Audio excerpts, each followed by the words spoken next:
റോമാലേഖനം 14 അധ്യായം 9 വാക്യം. മരിച്ചവർക്കും ജീവിച്ചിരിക്കുന്നവർക്കും കർത്താവാകേണ്ടതിനല്ലോ ക്രിസ്തു മരിക്കുകയും ഉയർക്കുകയും ചെയ്തത്. വാക്യം നിങ്ങൾ കണ്ടെങ്കിൽ ഒരുമിച്ച വാക്യം ഒന്ന് വായിക്കാം. മരിച്ചവർക്കും ജീവിച്ചിരിക്കുന്നവർക്കും കർത്താവ് ആകേണ്ടതിനല്ലോ ക്രിസ്തു മരിക്കുകയും ഉയർക്കുകയും ചെയ്തത്. എല്ലാവരും വായിച്ചില്ല, അതുകൊണ്ട് ഉച്ചത്തിൽ ഒന്നുകൂടെ വായിക്കാം. മരിച്ചവർക്കും ജീവിച്ചിരിക്കുന്നവർക്കും കർത്താവ് ആകേണ്ടതിനല്ലോ ക്രിസ്തു മരിക്കുകയും ഉയർക്കുകയും ചെയ്തത്. ഒരു നിമിഷം നമ്മുടെ കണ്ണുകളെ കർത്താവിൻ്റെ സന്നിധിയിൽ അടയ്ക്കാം. അതരങ്ങളെ ദൈവമുമ്പാകെ തുറക്കാം. ഞങ്ങളുടെ പ്രിയ പിതാവേ, അവിടുത്തെ മുഖത്തേക്ക് ഞങ്ങൾ നോക്കുന്നു. അവിടുത്തെ സാന്നിധ്യം ഞങ്ങളുടെ നടുവിൽ വെളിപ്പെട്ടു വരുന്നതിന് നന്ദി. അവിടുത്തെ മഹത്വം ഞങ്ങളുടെ നടുവിൽ ചലിക്കുന്നതിന് സ്തോത്രം. പരിശുദ്ധാത്മാവ് ഞങ്ങളോട് സംസാരിക്കണമേ. ആത്മമണ്ഡലത്തെ തുറന്നു തരണേ. ജനം ദൈവിക സ്പർശനം അനുഭവിക്കട്ടെ. ജനം ദൈവിക നിറവുകൾ ആസ്വദിക്കട്ടെ. അവിടുന്ന് ഞങ്ങളുടെ നടുവിൽ ഇറങ്ങി വരും. ലുദിയായുടെ ഹൃദയം തുറന്നതുപോലെ ചില ഹൃദയങ്ങളെ കർത്താവ് തുറക്കണേ. കർത്താവ് സഹായിക്കും, യേശുവിൻ നാമത്തിൽ തന്നെ. ആമേൻ. പൗലോസിന്റെ ലേഖനങ്ങളുടെ കൂട്ടത്തിൽ റോമാൻ ലേഖനം വളരെ പ്രാധാന്യത അർഹിക്കുന്ന ഒരു ലേഖനമാണ്. റോമാലേഖനം 1-2 കൊരിന്ത്യ ലേഖനങ്ങൾ, ഗലാത്യ ലേഖനം, ഈ 4 ലേഖനങ്ങൾക്ക് പൊതുവെ പറയുന്ന പേര് രക്ഷാശാസ്ത്ര ലേഖനങ്ങൾ എന്നാണ്. രക്ഷയുടെ ആവശ്യകത, രക്ഷിക്കപ്പെട്ടവൻ്റെ പദവി, രക്ഷിക്കപ്പെട്ടവൻ്റെ ഭാവി, രക്ഷിക്കപ്പെട്ടവൻ്റെ സ്ഥാനം, ഇങ്ങനെ അങ്ങോട്ട് തുടങ്ങിയ ഒട്ടനവധി കാര്യങ്ങൾ ഈ ലേഖനങ്ങൾ കൃത്യമായി ചർച്ച ചെയ്യുന്നുണ്ട്. ശരിക്കും പറഞ്ഞാൽ രക്ഷയെക്കുറിച്ച് നമുക്ക് നന്നായി ഒന്ന് പഠിക്കണമെങ്കിൽ ഈ ലേഖനങ്ങളുടെ പഠനങ്ങൾ കൂടാതെ സാധ്യമല്ല. അതിൽ റോമാലേഖനം അതിഗഹനമായ ദൈവശാസ്ത്ര വിഷയങ്ങളുടെ അവതരണമുള്ള അനുഗ്രഹീതമായ ലേഖന ഭാഗം. 3 പ്രധാനപ്പെട്ട വിഷയങ്ങൾ ഈ ലേഖനം കൈകാര്യം ചെയ്യുന്നുണ്ട്. ഒന്നാമത്തെ വിഷയം നീതീകരണമാണ്. രണ്ടാമത്തെ വിഷയം വിശുദ്ധീകരണമാണ്. മൂന്നാമത്തെ വിഷയം തേജസ്കരണമാണ്. 1 മുതൽ 5 വരെയുള്ള അധ്യായങ്ങളാണ് നീതീകരണം കൈകാര്യം ചെയ്യുന്നത്. 6-7 അധ്യായങ്ങളാണ് വിശുദ്ധീകരണം കൈകാര്യം ചെയ്യുന്നത്. 8 മുതൽ 16 വരെയുള്ള അധ്യായങ്ങളാണ് തേജസ്കരണം കൈകാര്യം ചെയ്യുന്നത്. ഇനി ചാപ്റ്റർ ബൈ ചാപ്റ്റർ ആയിട്ട് റോമാലേഖനത്തെ നമുക്ക് പഠിക്കുവാനായിട്ട് കഴിയും. അതിൽ 12, 13, 14, 15, 16 ഈ അധ്യായങ്ങൾ പ്രാക്ടിക്കൽ ക്രിസ്ത്യാനിറ്റിയെ വരച്ചു കാട്ടുന്നതാണ്. പ്രായോഗിക ക്രിസ്തീയ ജീവിതം. ക്രിസ്തീയ ജീവിതം എന്ന് പറയുന്നത് മതം മാറ്റമല്ല, സഭമാറ്റവും അല്ല. ക്രിസ്തീയ ജീവിതം എന്ന് പറയുന്നത് ഒത്തിരി പ്രാക്ടീസുകളുള്ള, ആമേൻ, യേശുക്രിസ്തുവിനെ പോലെയാകാൻ ശ്രമിക്കുന്ന പ്രാക്ടീസുകൾ എന്ന് ഞാൻ പറഞ്ഞതുകൊണ്ട് ട്രഡീഷനാണ് എന്ന് ചിന്തിക്കില്ല. ആമേൻ. യേശുക്രിസ്തുവിനെ പോലെ ആകാൻ ശ്രമിക്കുന്ന ഒരു ജീവിതമാണ് ക്രിസ്ത്യാനിറ്റി എന്ന് പറയുന്നത്. അതാണ് ഞാൻ പ്രാക്ടിക്കൽ ക്രിസ്ത്യാനിറ്റി എന്നതുകൊണ്ട് ഉദ്ദേശിച്ചത്. അതിൽ 14-ാം അധ്യായം 9-ാമത്തെ വാക്യമാണ് നമ്മളിവിടെ വായിച്ചിട്ടുള്ളത്. വാക്യം വളരെ ശ്രദ്ധേയമാണ്.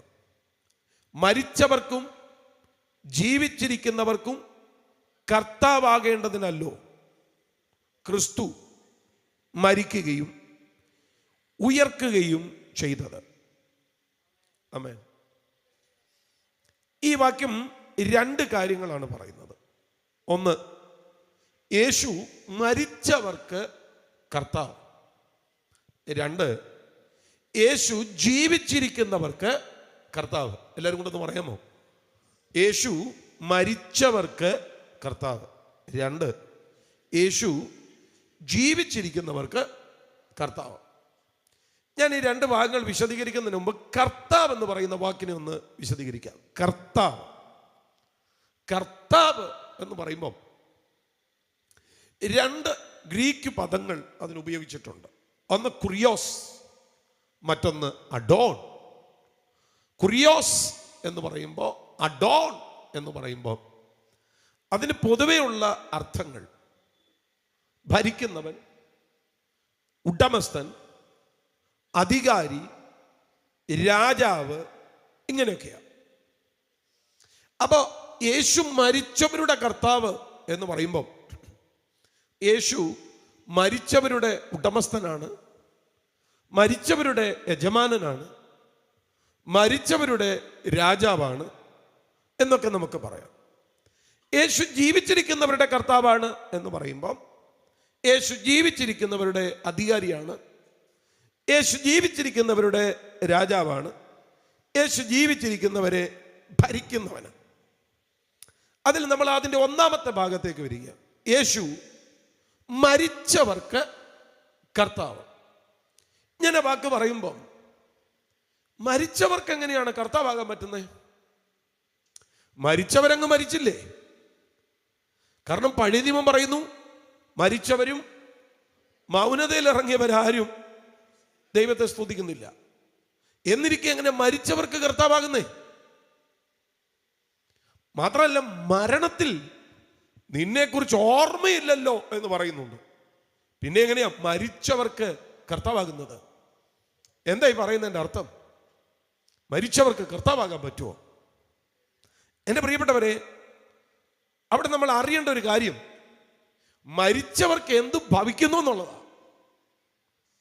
മരിച്ചവർ എങ്ങോട്ട് പോകുന്നു എന്നുള്ളതാണ്. ഇത് തിരിച്ചറിഞ്ഞു കഴിയുമ്പോഴാണ് മരിച്ചവരുടെ കർത്താവായിട്ട് യേശുവിന് ഇരിക്കാൻ പറ്റുമോ എന്നുള്ള കാര്യം നമ്മൾ മനസ്സിലാക്കുന്നത്. മരിച്ചവർക്ക് എന്താ സംഭവിക്കുന്നത്? മരിച്ചവരെങ്ങോട്ടാ പോകുന്നത്? അത് പല നിലകളിൽ പറയാം. ഒന്ന് ടോട്ടലി ബിബ്ലിക്കലി പറയാം, രണ്ട് അത് സയന്റിഫിക്കലി പറയാം. രണ്ടിനും കൃത്യതയേറിയ നിർവചനങ്ങളുണ്ട്.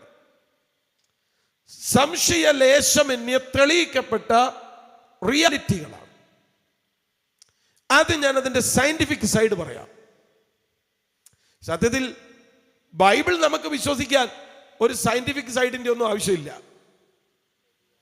ഒരു സയന്റിഫിക് സപ്പോർട്ടും ഇല്ലെങ്കിലും നമ്മൾ ഈ പുസ്തകം വിശ്വസിക്കും. ആമേൻ. അതുകൊണ്ട് ബൈബിൾ പറയുന്നത് ഈ വചനം വിശ്വാസയോഗ്യമാണ്. ഈ വചനം വിശ്വാസയോഗ്യ. ആമേൻ. ഇത് ഞങ്ങൾ വിശ്വസിക്കും. പിന്നെ ചില ആളുകൾക്ക് ഇത് മാത്രം പോരാ, അവർക്ക് കുറച്ച് സയന്റിഫിക് സൈഡൂടെ വേണം, എന്നാലേ വിശ്വസിക്കാൻ പറ്റത്തുള്ളൂ. അങ്ങനെയുള്ള ആരെങ്കിലും ഉണ്ടെങ്കിൽ നിങ്ങൾക്ക് വേണ്ടിയാണ് ഞങ്ങൾ ഈ പറയുന്നത്. ഞാനത് അങ്ങനെ പറയുമ്പം ഉണ്ടാകട്ടെ എന്ന ഉച്ചാരണം കൊണ്ട് ഈ കാണുന്ന മഹാപ്രപഞ്ചത്തെ ദൈവം ഉണ്ടാക്കിയെന്ന് ബൈബിളിൽ നമ്മൾ മനസ്സിലാക്കിയിട്ടുണ്ട്, അല്ലേ? അതിൽ ദൈവം ആകാശം ഭൂമിയും സൃഷ്ടിച്ചു. ഭൂമി പാഴായിരുന്നു, ശൂന്യമായിരുന്നു, ആഴത്തിന്റെ മീതെ ഇരുണ്ടായിരുന്നു. ആമേൻ. അവിടെയോട്ട് ദൈവം വന്നിട്ട് പറയുക, വെളിച്ചം ഉണ്ടാകട്ടെ. അപ്പൊ ആദ്യത്തെ ശബ്ദം എന്നാ? വെളിച്ചം ഉണ്ടാകട്ടെ. സ്തോത്രം. അത് ആദ്യത്തെ ശബ്ദം. ഇപ്പൊ നമുക്ക് 100% വിശ്വാസമാണ്. ദൈവം കൽപ്പിച്ചത് കൊണ്ടാണ് ഈ കാണുന്ന മഹാപ്രപഞ്ചം ഉണ്ടായത്. സ്തോത്രം. പക്ഷേ ചില ആളുകൾക്ക് അത് പോരെന്ന്. അങ്ങനെ അവരൊരു അന്വേഷണം നടത്തി. അതാണ് ബിഗ് ബാങ് തിയറി എന്ന് പറയുന്നത്. Big bang theory. 46,000 കോടി ഡോളർ മുടക്കി പ്രപഞ്ചത്തിന്റെ സൃഷ്ടിയുടെ രഹസ്യം അറിയാൻ വേണ്ടി ഒരു വലിയ പഠനം. 46,000 കോടി ഡോളർ മുടക്കിയിട്ട് അവര് പറഞ്ഞു, പ്രപഞ്ചം ഉണ്ടായതിന്റെ പിന്നിൽ ഒരു വലിയ ശബ്ദമുണ്ട്. സ്തോത്രം. പക്ഷെ നമ്മളെ സംബന്ധിച്ച് 46,000 കോടി രൂപ വേണ്ട. നമ്മളെ സംബന്ധിച്ച് 46 രൂപ മതി. കുമ്പനാടി എന്നിട്ട് 46 രൂപയ്ക്ക് ഒരു ബൈബിൾ മേടിച്ച് അത് പൊട്ടിച്ചിട്ട് ഉൽപ്പത്തി പുസ്തകം 1-ാം അധ്യായം വായിക്കുമ്പോൾ നമുക്ക് പിടികിട്ടും, ഈ കാണുന്ന പ്രപഞ്ചത്തിന്റെ പിന്നിൽ ഒരു വലിയ ശബ്ദമുണ്ട്. പക്ഷെ മിടുക്കന്മാർക്ക് അത് പിടികിട്ടാൻ 46,000 കോടി ഡോളർ മുടക്കേണ്ടി വന്നു. നമുക്കിത് വിശ്വസിക്കാൻ ഒരു സയന്റിഫിക് എവിഡൻസിന്റെയും അടിസ്ഥാനങ്ങൾ വേണ്ട. പക്ഷെ ചിലർക്ക് വേണം. അതുകൊണ്ട് തന്നെ മരിച്ചവർക്ക് എന്നാ സംഭവിക്കുന്നത്? ഇതിനെക്കുറിച്ച് കൃത്യതയേറിയ പഠനങ്ങൾ നടന്നിട്ടുണ്ട്. കൃത്യതയേറിയ പഠനങ്ങൾ. 1985 ഡോക്ടർ റെയ്മണ്ട് മൂഡി, അദ്ദേഹം ഒരു അമേരിക്കൻ ഫിലോസഫറാണ്, അദ്ദേഹം ഒരു ഫിസിഷ്യനാണ്, അദ്ദേഹം ഒരു സൈക്യാട്രിസ്റ്റാണ്, അദ്ദേഹം ഒരു ഓതറാണ്, എഴുത്തുകാരനാണ്. നിങ്ങളിപ്പോൾ നിങ്ങളുടെ കയ്യിലിരിക്കുന്ന സ്മാർട്ട് ഫോണിൽ ഡോക്ടർ റെയ്മണ്ട് മൂഡി എന്നടിച്ചാൽ ഞാൻ ഈ പറയുന്ന ഇത്രയും വിവരങ്ങൾ ഇപ്പോൾ നിങ്ങൾക്ക് ലഭ്യമാകും. അദ്ദേഹം ലൈഫ് ആഫ്റ്റർ ലൈഫ് എന്ന് പറയുന്ന ഒരു പുസ്തകം എഴുതിയിട്ടുണ്ട്, ഡോക്ടർ റെയ്മണ്ട് മൂഡി. ആ പുസ്തകത്തിനകത്ത് മുഴുവനുള്ളത് നിയർ ഡെത്ത് എക്സ്പീരിയൻസിനെ കുറിച്ചാണ്. Near death experience. Doctor Raymond Moody എന്നെ പോലെ ഒരു പ്രീച്ചറല്ല, ഒരു ബൈബിൾ ടീച്ചറല്ല, അദ്ദേഹം ഒരു ബിലീവർ പോലുമല്ല. അദ്ദേഹം ഒരു എത്തിസ്റ്റാണ്, നിരീശ്വരനാണ്. അദ്ദേഹത്തിന്റെ ഹോസ്പിറ്റലിൽ ഒരിക്കൽ ഒരു രോഗി മരണത്തിലേക്ക് നീങ്ങുകയാണ്. പെട്ടെന്ന് ആ വ്യക്തിക്ക് ഒരു കാർഡിയാക് അറസ്റ്റ് ഉണ്ടാകുന്നു. ആ കാർഡിയാക് അറസ്റ്റിൽ ഈ മനുഷ്യൻ മരിക്കുന്നു.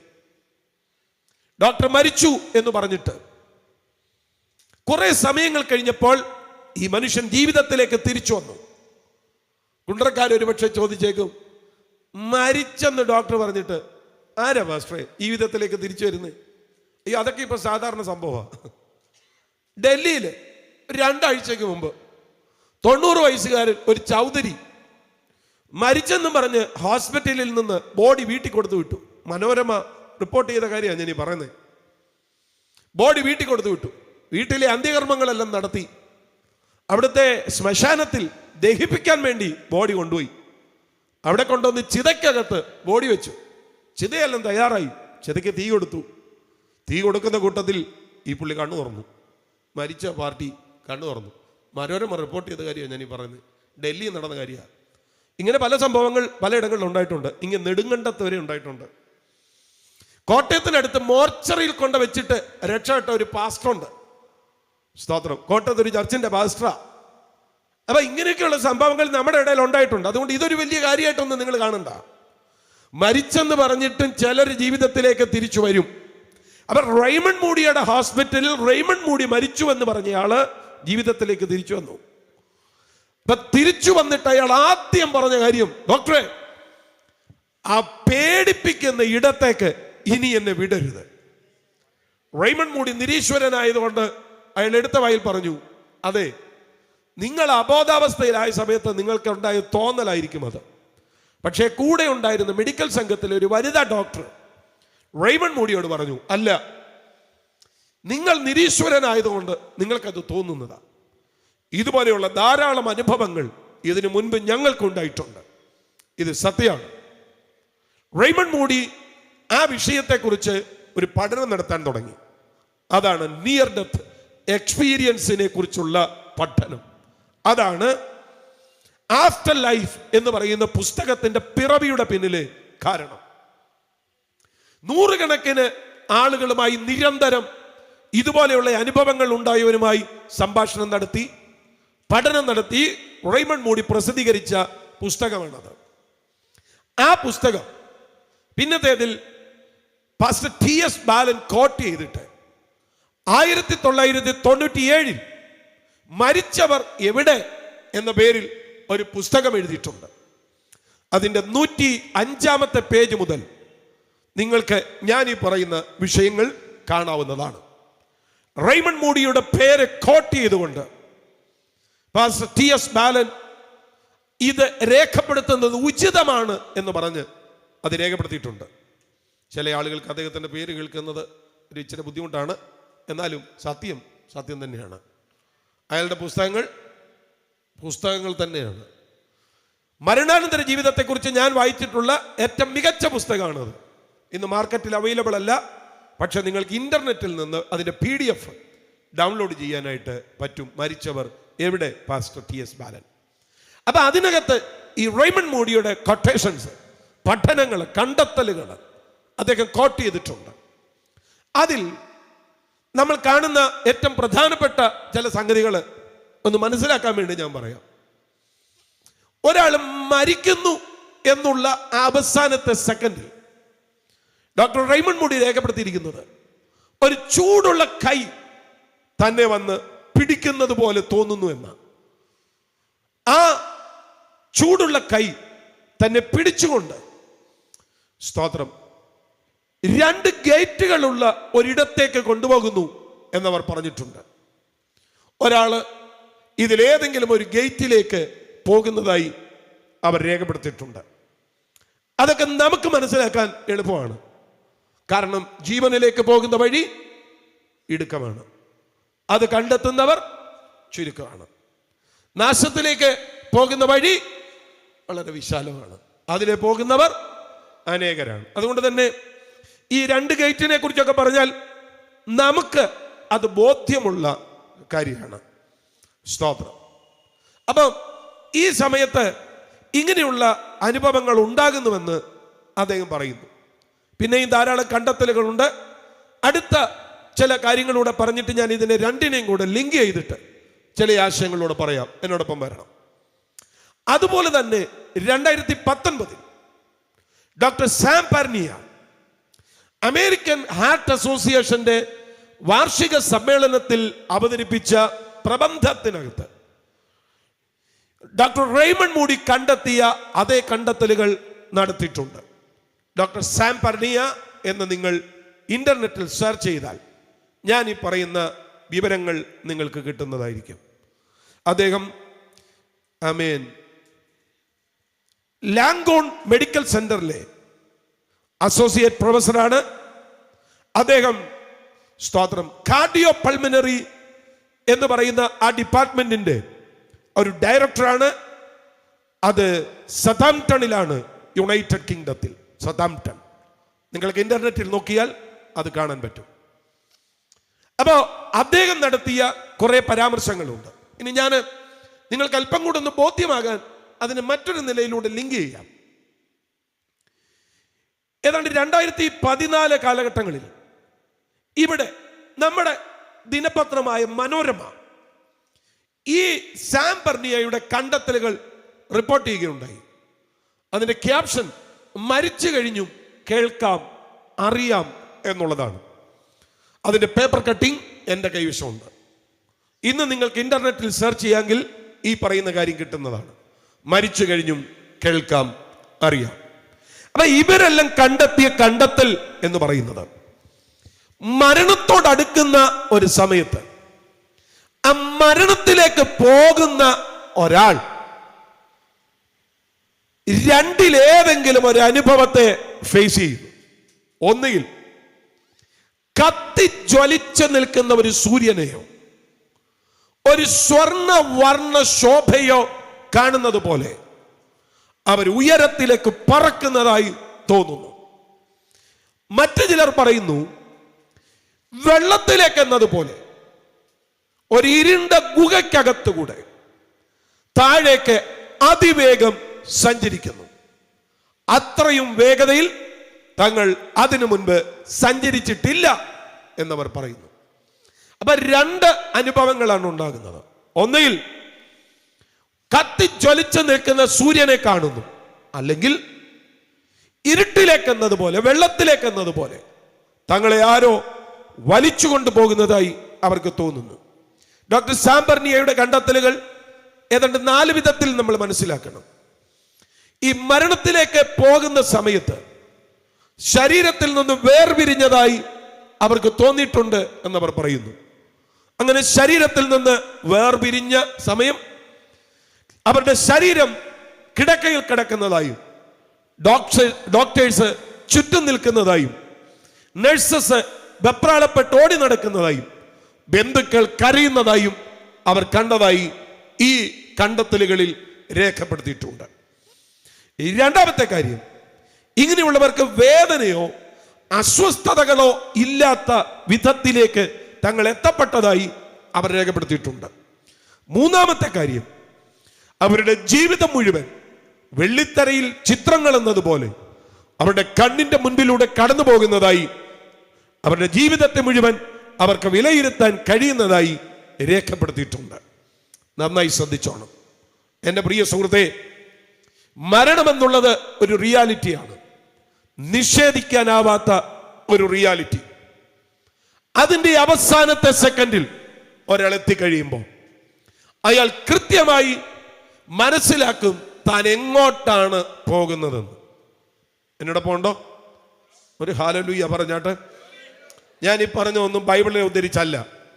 ഈ പറഞ്ഞത് ഡോക്ടർ റൈമണ്ട് മൂഡിയെ ഉദ്ധരിച്ചാണ്, ഡോക്ടർ സാം ബർണിയയെ ഉദ്ധരിച്ചാണ്, സതാംപ്ടൺ മെഡിക്കൽ യൂണിവേഴ്സിറ്റിയെ ഉദ്ധരിച്ചാണ് ഞാൻ ഈ കാര്യങ്ങളെല്ലാം പറഞ്ഞത്. ഇതെല്ലാം നമുക്ക് കണ്ടെത്താൻ പറ്റുന്ന കണ്ടെത്തലുകളുമാണ്.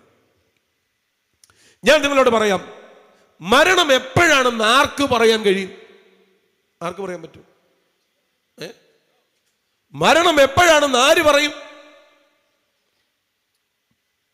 നമ്മൾ പാടുന്ന ഒരു പാട്ടില്ലേ, എപ്പോഴാണ് എൻ്റെ സോദര മൃത്യു വരുന്നതെന്ന് ഓർക്കായെങ്കിൽ എന്ത് കഷ്ടമേ.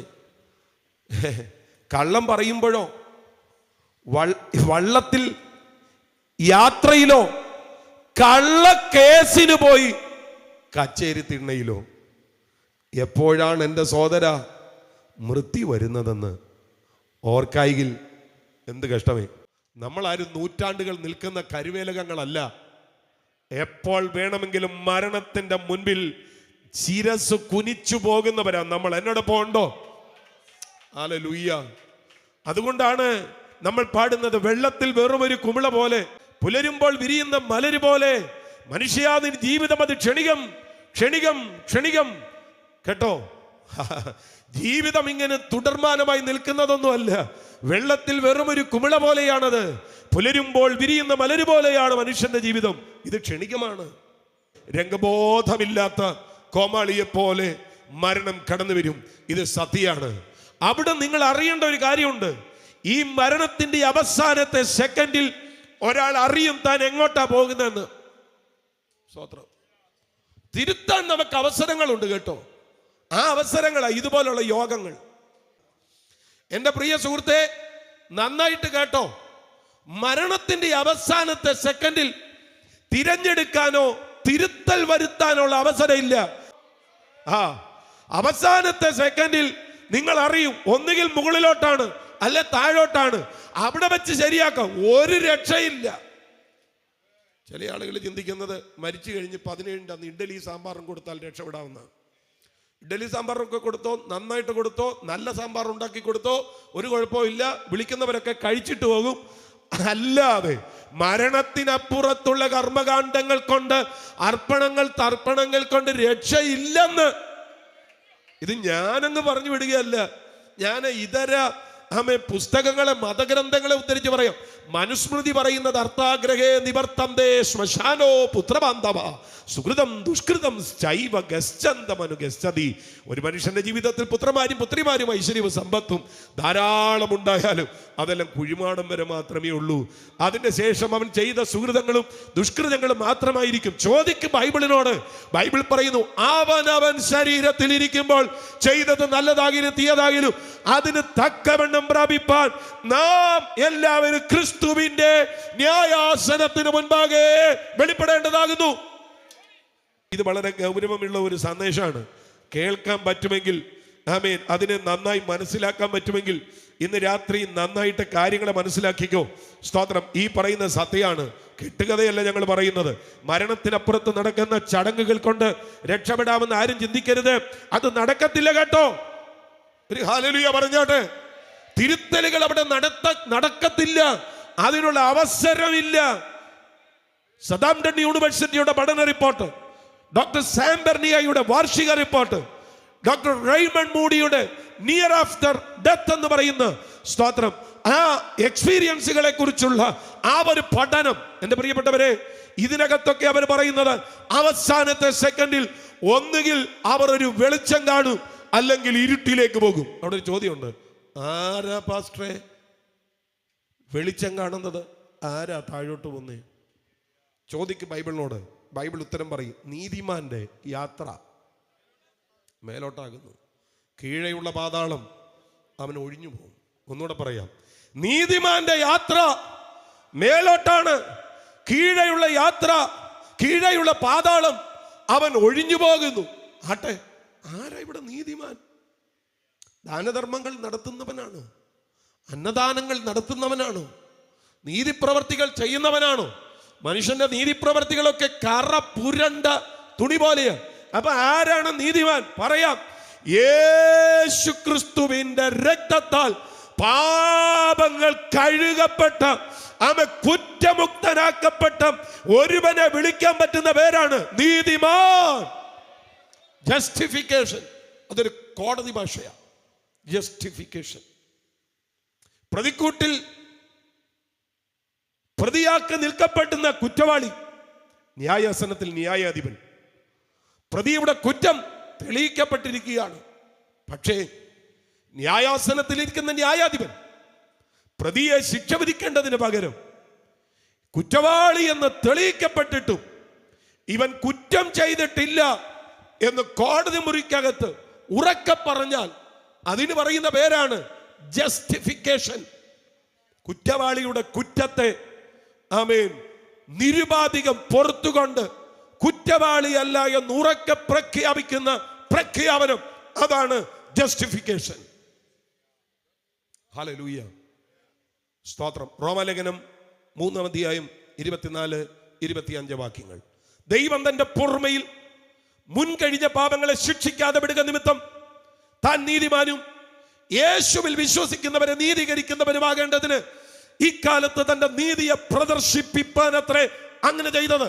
കേട്ടോ, സ്തോത്രം. ഭാവിയായ മനുഷ്യൻ, പ്രതിക്കൂട്ടിൽ നിൽക്കുന്ന മനുഷ്യൻ, കുറ്റം തെളിയിക്കപ്പെട്ട് നിൽക്കുന്ന മനുഷ്യൻ, തകർക്കപ്പെട്ട ആമേൻ വിധത്തിൽ നിൽക്കുന്ന മനുഷ്യൻ നിൽക്കുന്ന നിൽപ്പിൽ യേശുവേ ഞാനൊരു പാപിയാണ് എന്ന് ഉറക്കെ പറയുമ്പോ, ഹല്ലേലൂയ, ഉറക്കെ പറയുമ്പോ, സ്തോത്രം, ആ പാപിയുടെ മേൽ യേശു തന്റെ രക്തത്തെ ഒഴിച്ചിട്ട് ആ പാപിയെ അവൻ നിരുപാധികം പാപം ക്ഷമിച്ച് അവന്റെ പാപത്തിന്റെ കുറ്റത്തെ അവൻ ക്ഷമിച്ച് അവനെ ശിക്ഷിക്കാതെ വിടുന്ന ദൈവിക പ്രോസസ്സാണ് ജസ്റ്റിഫിക്കേഷൻ. അതാണ് യേശു ക്രിസ്തുവിന്റെ നീതിയുടെ പ്രദർശനം എന്ന് പറയുന്നത്. എൻ്റെ പ്രിയരെ, ഇത് ഒറ്റ സെക്കൻഡ് കൊണ്ട് നടക്കുന്ന കാര്യമാണ്. എന്നോട് പോണ്ടെന്ന് എൻ്റെ ചിന്ത. എങ്ങനെ? ഒറ്റ സെക്കൻഡ് കൊണ്ട് നടക്കും. അങ്ങനെ ഈ ലോഡിംഗ് പാപ്പച്ചായൻ എന്ന് പറയുന്ന കർത്താവിന്റെ ദാസനെ കുറിച്ച് നിങ്ങൾ കേട്ടിട്ടില്ലേ? അറിയത്തില്ലേ? അദ്ദേഹത്തിന്റെ സാക്ഷി കേട്ടിട്ടുണ്ടോ? ലോഡിംഗ് പാപ്പച്ചായൻ എന്ന് പേര് കേട്ടപ്പം ജോലി എന്നായിരുന്നെന്ന് മനസ്സിലായി കാണുമല്ലോ. ഈ കർത്താവിന്റെ ദാസൻ രക്ഷിക്കപ്പെടുന്നതിന് മുമ്പ് ജീവിതം തകർന്ന് തരിപ്പണമായി.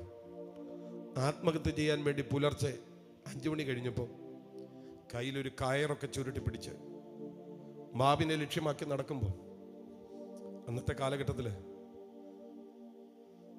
FM റേഡിയോയിൽ നിന്ന് ഡോക്ടർ DGS ദിനകരൻ്റെ റേഡിയോ പ്രോഗ്രാം രാവിലെ കേൾക്കുക.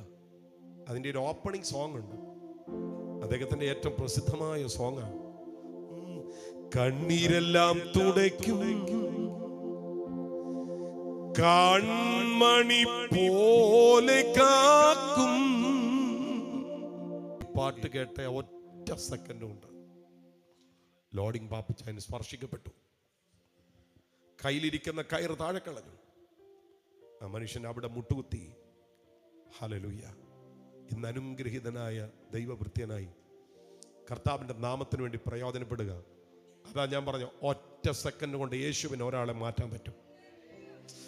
യേശു ക്രിസ്തുവിന്റെ രക്തത്തിന് ഒറ്റ സെക്കൻഡ് കൊണ്ട് ഒരാളെ കുറ്റമുക്തനാക്കാൻ പറ്റും. അതുകൊണ്ട് ബൈബിൾ പറയുന്നത് യേശുവിന്റെ രക്തം സകല പാപവും പോക്കി നമ്മെ ശുദ്ധീകരിക്കുന്നു. ഇന്ന് രാത്രി ഈ മെസ്സേജാ ഞങ്ങൾ പറയുന്നത്. ഈ മെസ്സേജാ ഞങ്ങൾ പറയുന്നത്. ഞങ്ങൾക്ക് പറയാനുള്ളത്, നിന്റെ പാപത്തെ, നിന്റെ പ്രശ്നത്തെ ഒറ്റ സെക്കൻഡ് കൊണ്ട് പരിഹരിക്കാൻ യേശുവിന് കഴിയും. അതുകൊണ്ടാണ് ഞങ്ങൾ പ്രസംഗിക്കുന്ന മറ്റൊരുത്തനിലും രക്ഷയില്ല. ഇങ്ങനെ രക്ഷിക്കാൻ കഴിയുന്ന വേറൊരുത്തനില്ല. അത് യേശു മാത്രമാണ്. മരിക്കുകയാണ്. എങ്ങനെ മരിക്കണം? മരിച്ചു കഴിഞ്ഞിട്ട് ഭക്തനാണെന്ന് പറഞ്ഞ പോരാ. മരിക്കുമ്പോ ഭക്തനായിട്ട് മരിക്കണം. അച്ഛാ, ഭക്തനായിട്ട് മരിക്കണമെങ്കിൽ ഭക്തനായിട്ട് ജീവിക്കണം. അച്ഛാ, അവിടെ ഒരു ചോദ്യമുണ്ട്, ആരാ ഭക്തൻ? പുസ്തകം പറയുന്നത് ചെയ്യുന്നവനാണ് ഭക്തൻ. പുസ്തകം ചെയ്യരുതെന്ന് പറയുന്നത് ചെയ്യാത്തവനാണ് ഭക്തൻ. അവരാണ് ഭക്തൻ. അവര് മരിക്കുമ്പോ സ്തോത്രം, കർത്താവിന്റെ വലഭാഗം നിൽക്കും. അവരാണ് മഹത്വം ഉദിക്കുന്ന ആൾ വലഭാഗം നിൽക്കുന്നത്. അല്ലാത്ത ആരും നിൽക്കുകയല്ല കേട്ടോ. നിങ്ങൾ മനസ്സിലാക്കുന്നുണ്ടെന്ന് എൻ്റെ ഒരു ചിന്ത. അപ്പം മരണത്തിനപ്പുറത്ത് ചില ആളുകൾ ഉയരത്തിലേക്ക് പറക്കും. അത് നീതിമാന്മാരാണെന്ന് ഞാൻ പറഞ്ഞു. പിന്നെ ബാക്കി പറയാതെ തന്നെ നിങ്ങൾക്ക് ഊഹിക്കാം. അപ്പൊ പിന്നെ താഴോട്ട് പോകുന്ന ആരെങ്കിലും ഉണ്ടെങ്കിൽ നീതി കെട്ടവരാ. സ്തോത്രം. സുഹൃത്തെ, തിരുത്താൻ പറ്റത്തില്ല. ഇത് ഞാൻ പറഞ്ഞു ഒന്നുമല്ല, ഡോക്ടർ റെയ്മണ്ട് മൂഡി പറഞ്ഞതാണ്. സതാംപ്ടൺ യൂണിവേഴ്സിറ്റിയിലെ പ്രൊഫസർ, സ്തോത്രം, ഡോക്ടർ സാം ബർണിയ പറഞ്ഞതാണ്. ഇത് മനോരമ പത്രം പ്രസിദ്ധീകരിച്ച പഠന റിപ്പോർട്ടാണ്. സത്യമാണ് സംഗതി. ഹല്ലേലൂയ. അപ്പം മരണത്തിനപ്പുറത്തും ചില സമയങ്ങൾ ചിലർ കാര്യങ്ങളെ തിരിച്ചറിയുന്നുണ്ട്. ഞാൻ ഇനി അതിനെ അല്പം കൂടെ ഒന്ന് പറയാമേ. മരണത്തിനപ്പുറത്ത് സഹോദരങ്ങളോടൊക്കെ സ്നേഹമായിട്ട് തന്നെ നിൽക്കുമെന്ന എൻ്റെ ഒരു ബോധ്യം. കാരണം ഈ ധനവാൻ മരിച്ചപ്പം ധനവാൻ അബ്രഹാം പിതാവിനോട് പറഞ്ഞൊരു കാര്യം. അബ്രഹാം പിതാവ്, എനിക്ക് 5 സഹോദരന്മാരുണ്ട്. അപ്പം 5 പേരുണ്ടെന്നുള്ളതൊന്നും മറന്നിട്ടില്ല. അവരും കൂടി ഇവിടെ വന്ന് ഈ യാതന അനുഭവിക്കാതിരിക്കാൻ നീ ഈ ലാസറിനെ ഒന്ന്. അപ്പം സ്നേഹമുണ്ട്. മരിച്ചാൽ സ്നേഹമൊന്നും പോകുന്നില്ല. നല്ല ചിന്തയൊക്കെ ഉണ്ട്. 5 പേരുണ്ടെന്നും അവരിവിടെ വന്നാൽ കഷ്ടപ്പാടായിരിക്കുമെന്നും, സ്തോത്രം, അവരിവിടെ വരരുതെന്നും ഒക്കെ ആഗ്രഹമുണ്ട്. പക്ഷെ ഇത് ചെന്ന് പറയാൻ ഒരാളില്ല. അതാ ചോദിക്കുന്നത്, ഈ ലാസറിനെ ഒന്ന് വിടാവോ? അപ്പൊ പുള്ളിക്ക് തന്നെ വരാൻ പറ്റുമായിരുന്നെങ്കിൽ പുള്ളി തന്നെ ഇങ്ങ് വന്നേനെ. ഞാൻ ഇടയ്ക്ക് ചിന്തിക്കാറുണ്ട്, നമ്മൾ ഈ അപ്പച്ചനും അമ്മച്ചും ഒക്കെ മരിക്കുമ്പോൾ അവരുടെ കണ്ണാടിയും കൂടെ ഊരി പെട്ടിക്കകത്ത് വെച്ചേക്കുമല്ലോ, കണ്ടിട്ടില്ലയോ? അവസാനം മുഖം മൂടുന്നതിന് മുമ്പ് ഈ കണ്ണാടി ഊരി പെട്ടിയുടെ ഒരു സൈഡിലോട്ട് വെക്കും.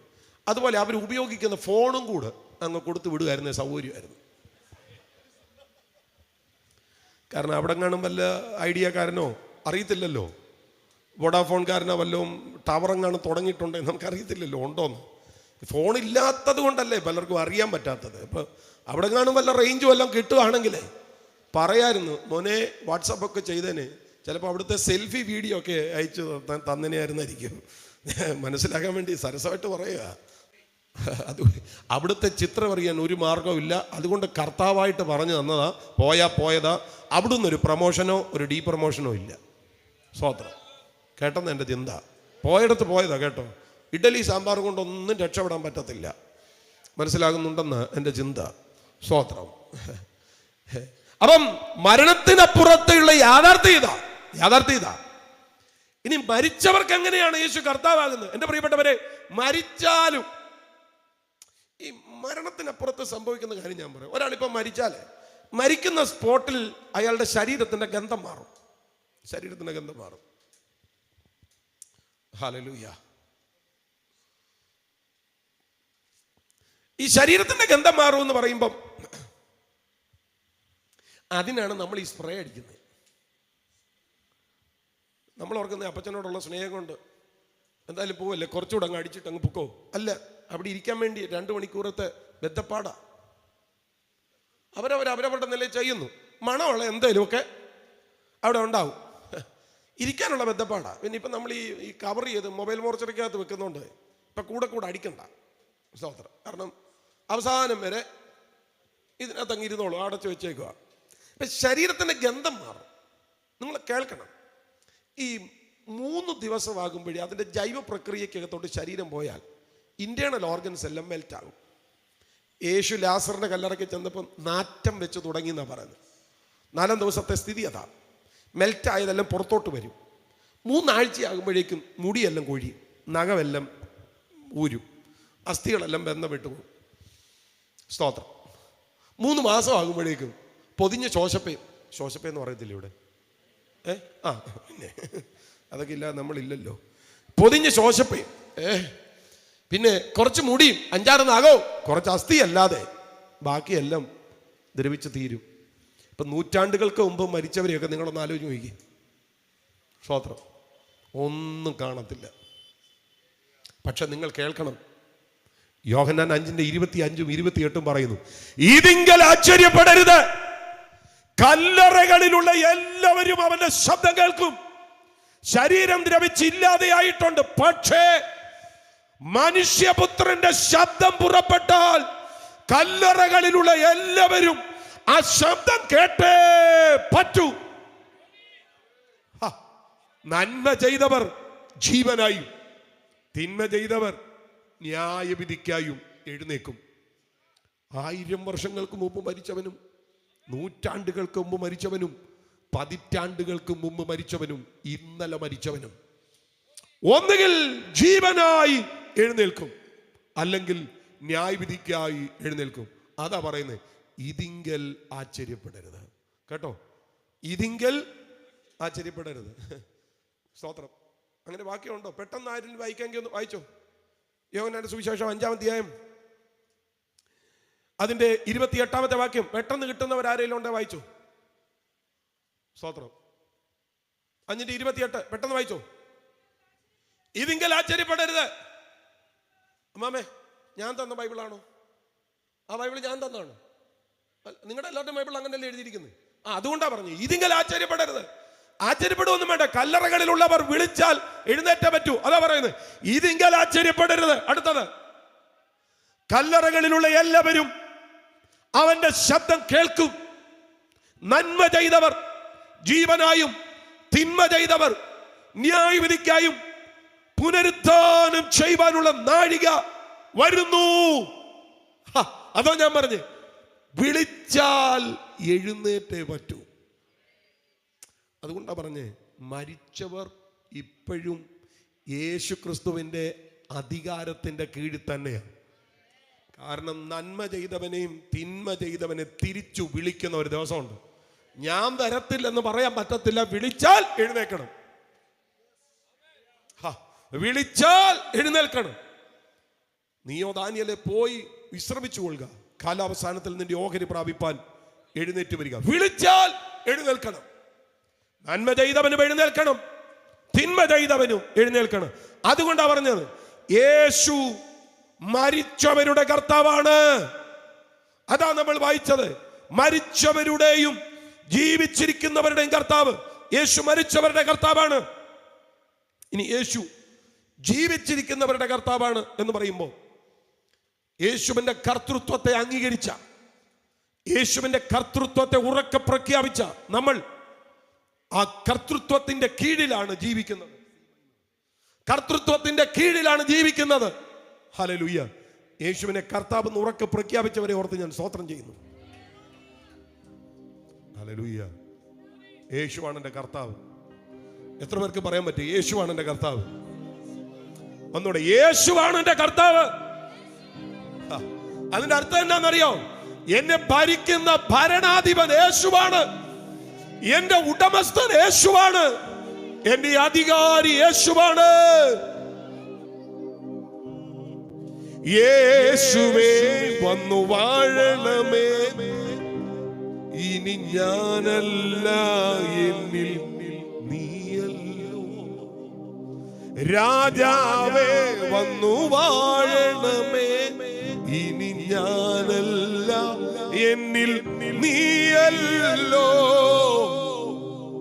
റോമലേഖനത്തിൽ യേശുവിനെ കർത്താവെന്ന് വായിക്കൊണ്ട് ഏറ്റുപറയുന്ന ദൈവം അവനെ മരിച്ചവരെന്ന് ഉയർപ്പിച്ചുവെന്ന് ഹൃദയം കൊണ്ട് വിശ്വസിക്കുകയും ചെയ്താൽ നീ രക്ഷിക്കപ്പെടുമെന്ന് വായിക്കുന്നില്ലേ? അതിന് പിന്നിലെ അർത്ഥം എന്താണെന്നറിയോ? സ്തോത്രം. അവരുടെ കാലഘട്ടത്തിൽ റോമൻ ചക്രവർത്തിമാരെ അവർ തന്നെ കർത്താവെന്നാണ് വിളിച്ചുകൊണ്ടിരുന്നത്. സ്തോത്രം. നമ്മുടെ പ്രധാനമന്ത്രി രാജ്യത്തെ സംബോധന ചെയ്യാറില്ലേ? ഇതേപോലെ ചക്രവർത്തിമാർ രാജ്യത്തെ സംബോധന ചെയ്യുമ്പോൾ അവർ പറയുന്നത്, നിങ്ങളുടെ കർത്താവും രക്ഷിതാവുമായ നീറോ ഇപ്രകാരം പറയുന്നു, നിങ്ങളുടെ കർത്താവും രക്ഷിതാവുമായ ഡൊമീഷ്യൻ ഇപ്രകാരം പറയുന്നു, നിങ്ങളുടെ കർത്താവും രക്ഷിതാവുമായ സ്തോത്രം വെസ്പേഷ്യൻ ഇങ്ങനെ പറയുന്നു എന്നവർ പറയുന്നത്. അതാ പൗലോസ് പറയുന്നത്, പല കർത്താക്കന്മാർ നിങ്ങൾക്കുണ്ട്, പക്ഷെ നമുക്ക് യേശു എന്ന ഒരു കർത്താവേ ഉള്ളൂ. പല കർത്താക്കന്മാരുടെ ഇടയിൽ എന്റെ ഭരണാധികാരി, എന്റെ ഉടമസ്ഥൻ ഒറ്റ ഒരുവനാണ്, അത് കർത്താവായ യേശുവാണ്. ഇന്ന് രാത്രി പറയാമെങ്കിൽ ഉറക്കെ പറഞ്ഞോ, യേശുവാണ് എന്റെ കർത്താവ്. ഹല്ലേലൂയ. ഇനി ഞാൻ അതിൻ്റെ ഒരു വിടുതൽ പറയും. യേശുവാണ് എൻ്റെ കർത്താവ് എന്ന് പറയുമ്പോൾ അതിൻ്റെ ഒരു വിടുതൽ. ഈ ആത്മീയാത്രയുടെ ഒരു പഴയ ട്രാക്ട് ഉണ്ടായിരുന്നു, നിങ്ങൾ കണ്ടിട്ടുണ്ടോ? ഒരു ചെറിയ ട്രാക്ട്, തമ്പിയുടെ ഹൃദയം. ആത്മീയാത്ര എന്ന് പറഞ്ഞാൽ പണ്ടത്തെ ആത്മീയാത്രയാ, ഇപ്പോൾ ഏതാണ്ട് ഒരു യാത്രയാ, ഇപ്പം അങ്ങനെ പറയാൻ പറ്റത്തുള്ളൂ. അപ്പം ആത്മീയാത്രയുടെ ഈ തമ്പിയുടെ ഹൃദയം എന്ന് പറയുന്നത് ട്രാക്ട്. ഈ യേശു രാജാവായിട്ട് വരുമ്പോൾ എന്നാ സംഭവിക്കുന്നത്, യേശുവിൻ്റെ കർത്തൃത്വത്തെ അംഗീകരിക്കുമ്പോൾ എന്താ സംഭവിക്കുന്നതെന്ന് പറയാം. അതിൻ്റെ 1ാമത്തെ പേജ് മറിക്കുമ്പോൾ തമ്പിയുടെ ഹൃദയം, 2ാമത്തെ പേജ് മറിക്കുമ്പോൾ തമ്പിയുടെ ഹൃദയത്തിനകത്ത് മയിലുണ്ട്, കടുവയുണ്ട്, പാമ്പുണ്ട്, ആമയുണ്ട്, തവളയുണ്ട്, അങ്ങനെ കുറേ സംഭവങ്ങൾ. 3ാമത്തെ പേജ് മറിക്കുമ്പോൾ ആ തമ്പിയുടെ ഹൃദയത്തിലേക്ക് ഒരു പ്രാവ് ഇറങ്ങി വരിക. പ്രാവ് ഇറങ്ങി വരുമ്പം തമ്പിയുടെ ഹൃദയത്തിൽ നിന്ന് കടുവയും പാമ്പും ആമയും തവളയും എല്ലാം അങ്ങ് പുറത്തോട്ട് പോവുക. യേശു എൻ്റെ കർത്താവാണെന്ന് നിങ്ങൾ ഹൃദയം കൊണ്ട് പറയുമ്പം ഇത് തന്നെ സംഭവിക്കുന്നത്.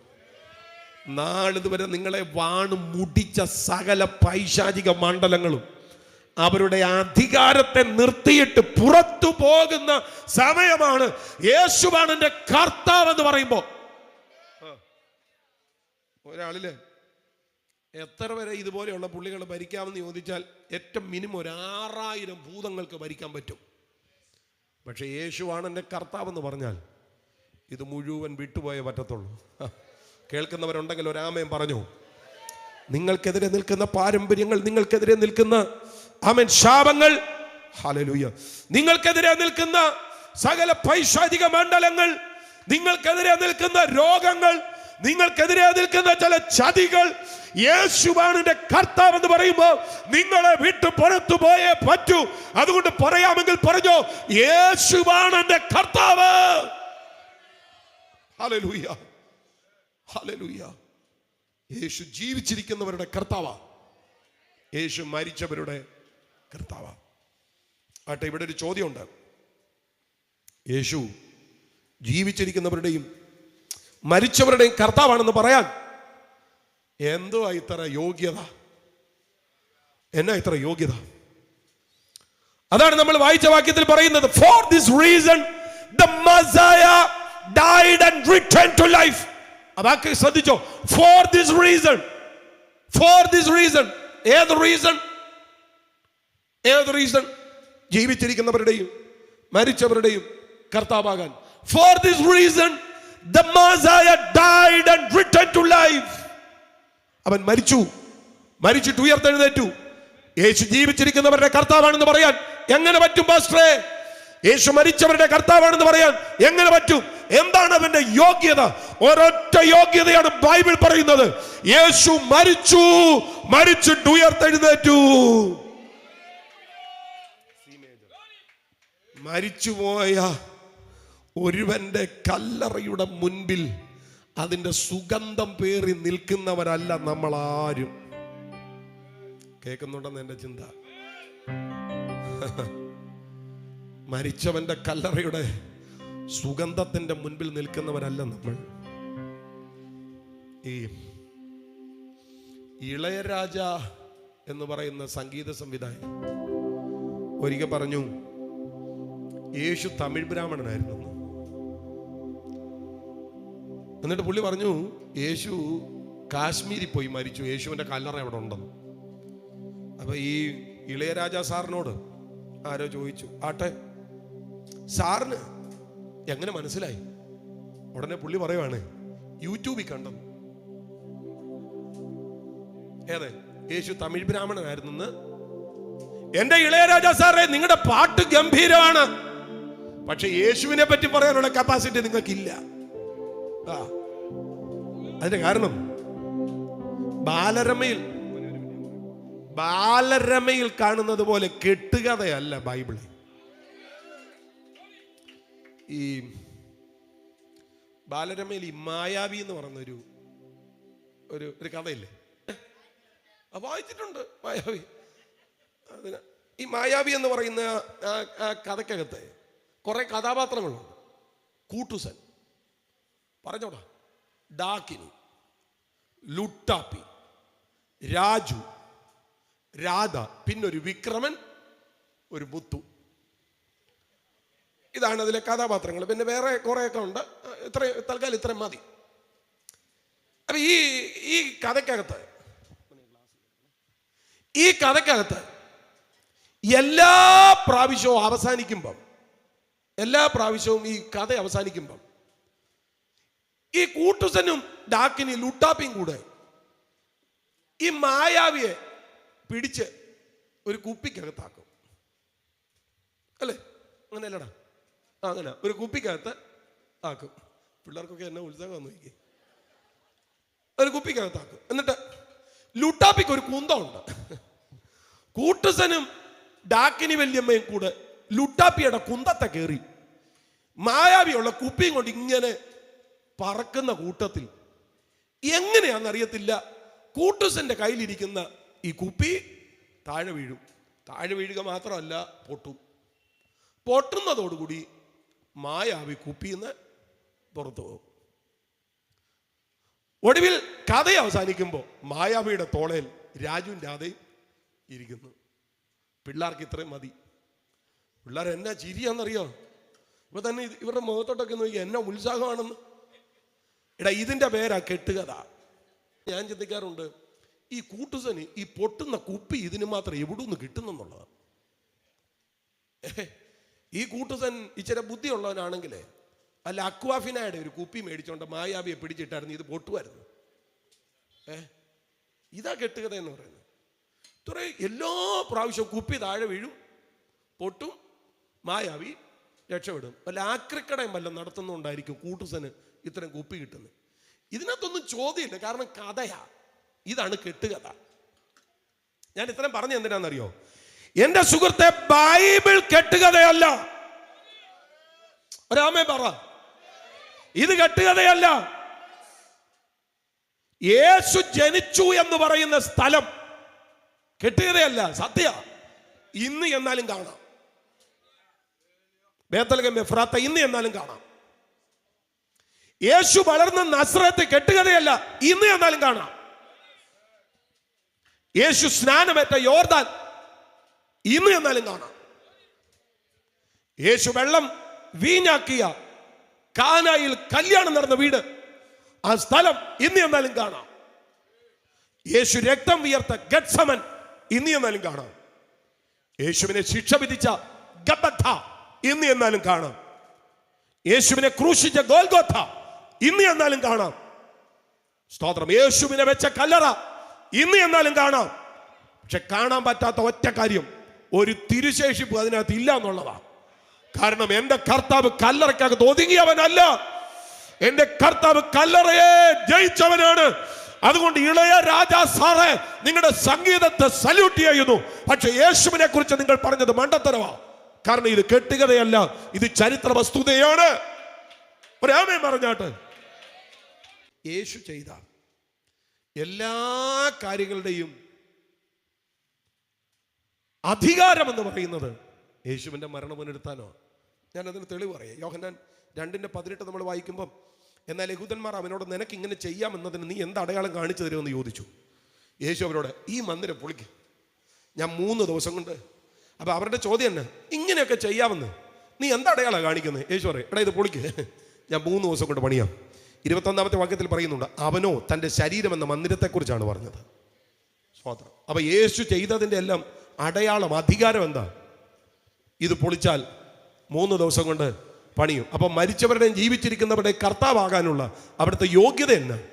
യേശു മരിച്ചിട്ട് ഉയർത്തെഴുന്നേറ്റു. അതവിടുത്തെ അധികാരം എന്ന് പറയുന്നത്. ഒരു നല്ല ഹല്ലേലൂയ പറഞ്ഞാട്ട്. യേശു ക്രിസ്തു മരിച്ചിട്ട് ഉയർത്തു. ആമേൻ. ഞാൻ നിങ്ങളോട് പറയും, യേശുവിൻ്റെ മരണ മുൻനിർത്താൻ തെളിയിച്ച ഒട്ടനവധി കാര്യങ്ങളുണ്ട് കേട്ടോ. ഒട്ടനവധി കാര്യങ്ങൾ.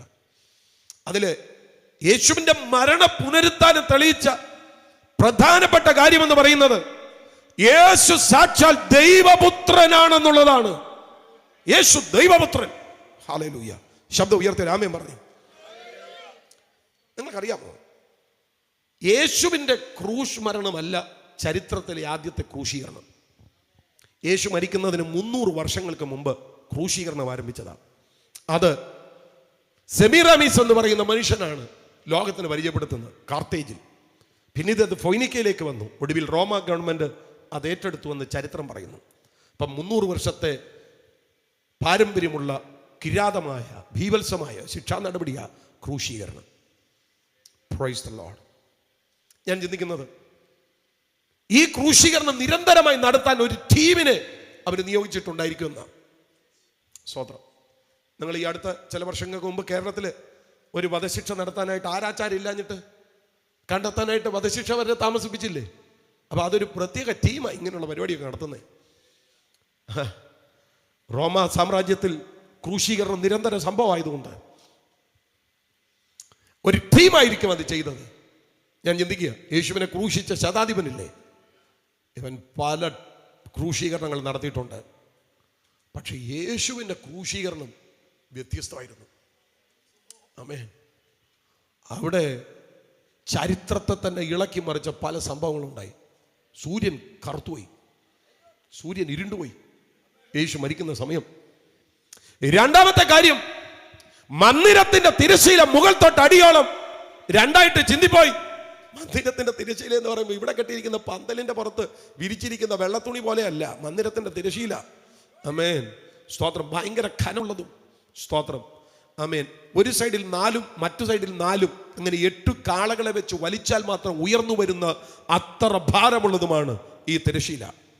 നിങ്ങൾ കേൾക്കണം, ഈ ഭയങ്കര തിരശ്ശീല യേശുവിൻ്റെ ക്രൂശീകരണ സമയത്ത്, മരണസമയത്ത് മുകൾ തൊട്ട് അടിയോളം ചിന്തിപ്പോയി. ഇത് മാത്രമല്ല, ഭൂമി കുലുങ്ങി, പാറകൾ പിളർന്നു, കല്ലറകൾ തുറന്നു. നിദ്ര പ്രാപിച്ച വിശുദ്ധന്മാർ ആമേ പലരും ഉയർത്തെഴുന്നേറ്റു.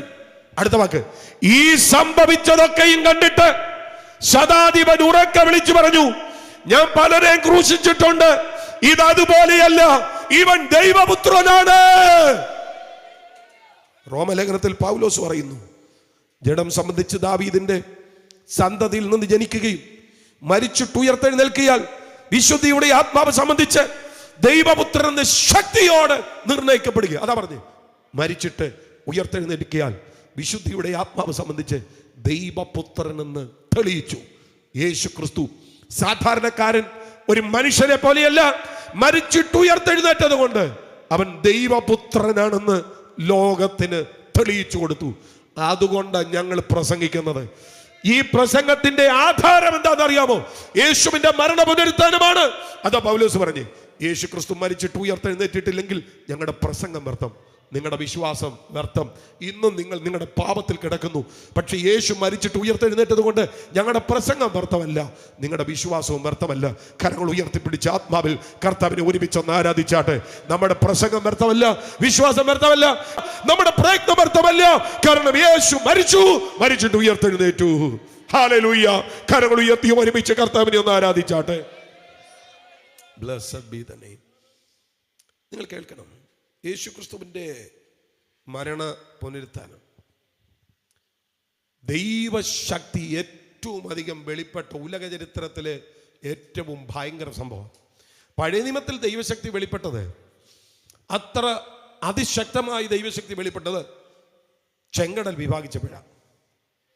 ചെങ്കടലിനെ കുറിച്ച് നിങ്ങൾ കേൾക്കണം. 55 കിലോമീറ്റർ നീളം, 15 കിലോമീറ്റർ വീതിയുള്ള ഒന്നാണ് ചെങ്കടൽ. 55 കിലോമീറ്റർ നീളം, 15 കിലോമീറ്റർ വീതി, ഒരു വമ്പൻ തടാകമാണ് ചെങ്കടൽ.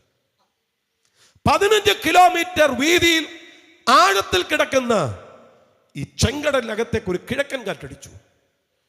2 വശത്തേക്കും വെള്ളം തള്ളിപ്പിടിച്ചിട്ട് ആ വെള്ളം നൂറ്റാണ്ടുകളായി കിടന്ന ഇടത്തെ ആ ചെളിയെ ഉണങ്ങിയ നിലമാക്കിയിട്ട് ആമേൻ ഇസ്രായേൽ ജനം അതിനകത്തൂടെ കടന്നുപോയി. ഇസ്രായേൽ ജനം അതിനകത്തൂടെ കടന്നുപോയി. ചേർന്ന് ഒരാമയും പറഞ്ഞാട്ട്. ഹല്ലേലൂയ. മരണപാശം, ദൈവം ആ മരണപാശത്തെ അടിച്ചു.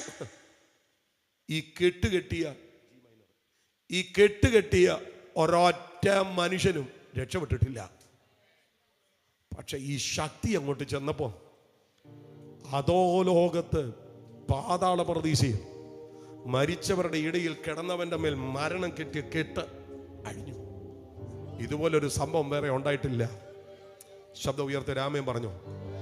ഒരിക്കൽ കൂടി എല്ലാവരും കൂടെ ചേർന്ന് ശബ്ദമുയർത്തി ഒരിക്കൽ കൂടെ.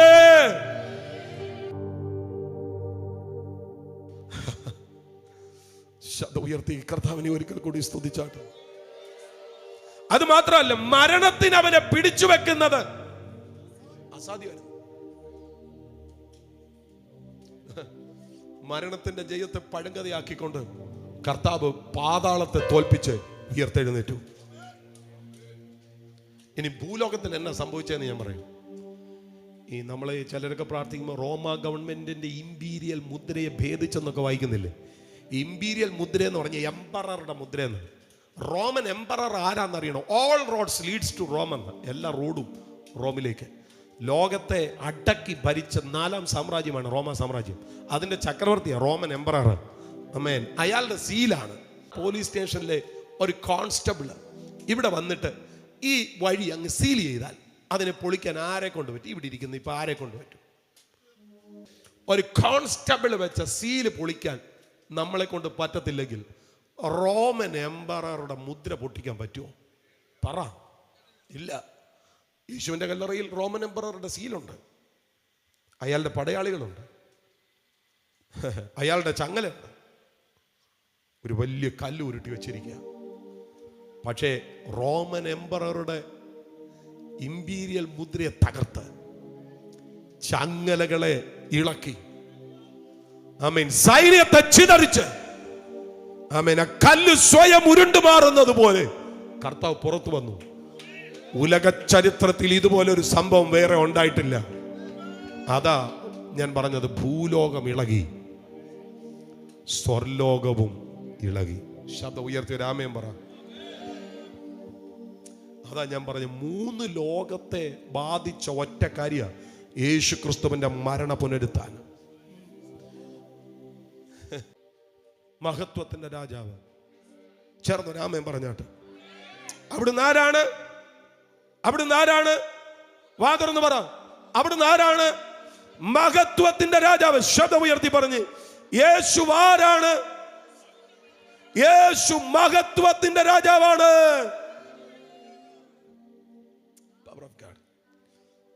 എന്റെ പ്രിയരെ, യേശു മഹത്വത്തിന്റെ രാജാവ് എന്ന് പറയുമ്പോൾ നിങ്ങൾ മനസ്സിലാക്കണം, ഹല്ലേലൂയ, എന്താ അതിന്റെ അർത്ഥം? ആമേൻ. ബലവാനും വീരനുമാണ്, യുദ്ധവീരനാണ്. ഞാൻ നിങ്ങളോട് പറയാം, കർത്താവ് ഭയങ്കര ജെന്റിലാണ് കേട്ടോ. നിങ്ങൾ ക്ഷണിച്ചാൽ മാത്രമേ കർത്താവ് നിങ്ങളുടെ വീട്ടിൽ വരത്തുള്ളൂ.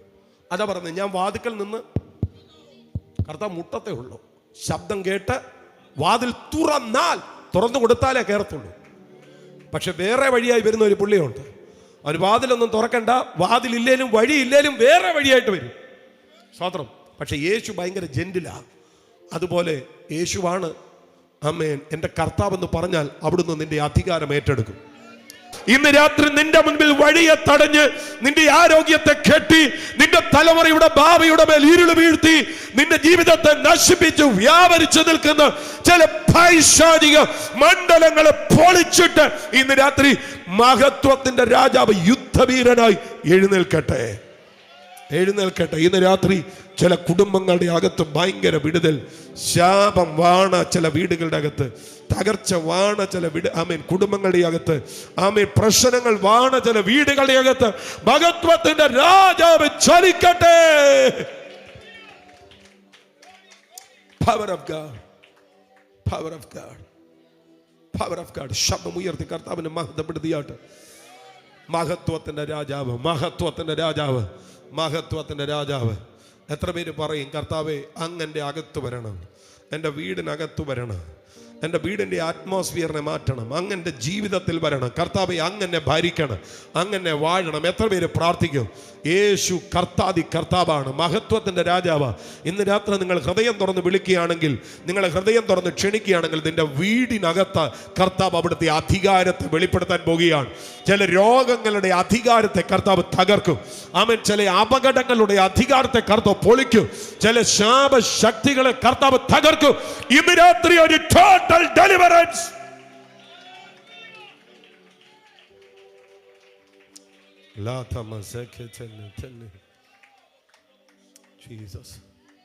എത്ര പേര് പ്രാർത്ഥിക്കും ഇന്ന് രാത്രി? അങ്ങനെ യേശു അധികാരം നടത്തുന്ന ഒരു ജീവിതത്തിന്റെ ദാഹമുള്ള എത്ര പേരുണ്ട്? ഹല്ലേലൂയ. കരങ്ങളെല്ലാം ഒന്ന് ഉയർത്തി പറഞ്ഞേ, എല്ലാ കരങ്ങളും ഒന്ന് ഉയർത്തി പിടിച്ചേ. യേശുവേ, എന്നിൽ അങ്ങ് വാണാ മതി. എൻ്റെ ജീവിതത്തിൽ ഇനി എത്ര കാലമുണ്ടോ അത്രയും കാലം, ഓരോ മണിക്കൂറുകളിലും, ഓരോ മിനിറ്റുകളിലും, ഓരോ നിമിഷങ്ങളിലും എന്നിൽ അങ്ങ് വാണാ മതി കർത്താവേ. യേശുവേ, അങ്ങ് എന്നിൽ വാണാ മതി. അങ്ങാണ് എൻ്റെ അധികാരി, അങ്ങാണ് എൻ്റെ ഉടമസ്ഥൻ, അങ്ങാണ് എൻ്റെ യജമാനൻ.